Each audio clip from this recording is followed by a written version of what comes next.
Talking about using your phone or any other device with intention is something kind of tricky, and I spent a lot of time trying to figure out how I wanted to come across in this video. First of all, I'm a tech enthusiast. I like to know what the latest gadget is. I like to know what the newest phone is. I like to know what the latest computer is. Oh, and I even subscribe to, a Kickstarter newsletter for, products that don't even exist yet. Luckily for me, I get most of my dopamine out of just seeing it. I don't have to buy everything I see most times. But Luis, why are you telling me about this? Because technology is such an amazing tool. Technology, even, glasses. Imagine the population, the amount of people in the world that wouldn't be able to do a ton of things if we didn't have glasses. That's what I mean by technology. It goes from this to, phone or whatever other things you have. But it's crazy. I can now edit, produce, record, script, do all those things with just my phone. Sure, I might be using a computer, I might be using a camera, I might be using a microphone, but that's just because I want to add extra value to you,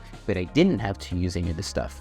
Problem is that these gadgets or apps are too good at keeping our attention. So much so that now our default position is to have this in our pockets or in our hands the whole time. In the other video about, phone and tech, I talked about decreasing your screen time.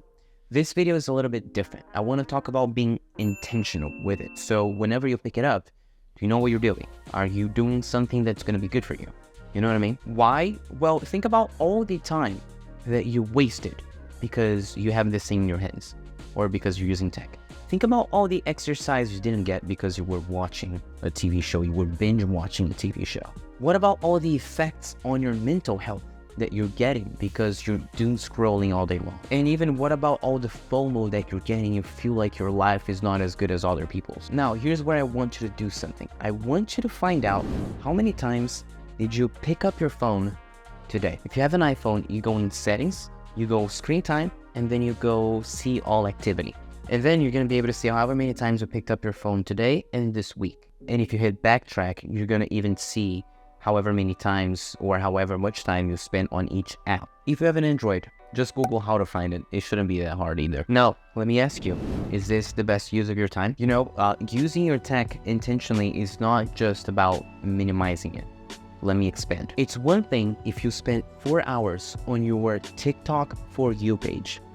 It's another thing if you spend 4 hours on YouTube learning how to code. Now you're probably starting to see where I'm going with this. Your phone and your gadgets are a medium. They are a mean. You can use it for whatever you would like.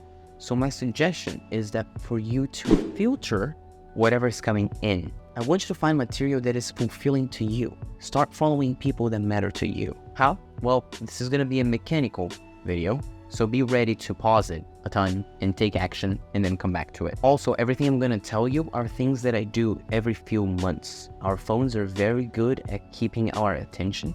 So whenever we get those moments of clarity, like, oh, shoot, like I should be paying attention to this, that's when you take action. Because again, you fall to the level of your systems. 1, define what you want and what you don't want with your phone. Example, I want to listen to audiobooks, podcasts, and talk with my friends.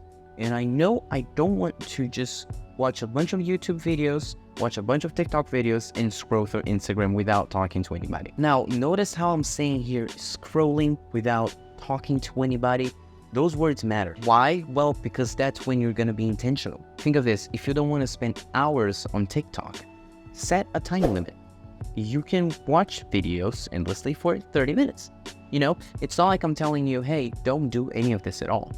But what I'm saying is, if this is not aligned with your values, just make sure you're putting systems that will block those. So in this example, in the spending hours watching For You page videos, well, set a time limit, set a timer on your phone. Your phones all have this. If you have an Android, if you have an iPhone, if you have whatever else there is, you probably have a way to limit those apps. So that way, when you hit 30 minutes, you're going to get a notification. Your phone is going to block you out or something like that. Now, when it comes to scrolling on Instagram, what about if you made a goal for yourself of every time you go into Instagram or every day, you reach out to 3 friends. You would make social media social. You're not going to be just lurking around anymore. You're going to be interacting with your friends. And now your whole experience is going to be a lot different. You could DM somebody, You could go leave a comment, a nice comment to somebody else. You could go join a live of one of your friends, interact. Make social media social. And the only thing that has changed is your intention. Before, you were doom scrolling. Now, you are socializing. You see? By the way, remember that book, Love People Use Things? Yes, that book talks a ton about intentionality. Might be worth a read if you're into that. Trick number 2, delete the apps that you want to limit or don't use. Yeah, I know it's gonna be a pain. Here's the thing though, your phone probably stores the login information, so you're not gonna have to retrieve it. But just adding that extra layer, the extra friction. So say you wanna use Instagram less. Only download Instagram whenever you wanna use it. And then once you're done using it, you delete it. Again, I know it's a pain, but that's the whole point. You wanna be intentional with that. Tip number 3 is to clear your home screen, okay? And that's because I want you to open your phone knowing what you're gonna do. It's not just, oh, I opened my phone because I'm used to opening my phone and now let me scroll here real quick through my home pages and see what I wanna use. No. I want you to have your home screen cleaned up so whenever you pick up your phone, you know what you're going after. Tip number 4, turn off your notifications. Trust me, notifications are like, hey, look at me, out of nowhere, even when you don't need it. If you truly need a reminder for something, set a reminder on a reminders app or something like that. Set a clock for it, doesn't matter. Usually those notifications do nothing for you besides giving you FOMO.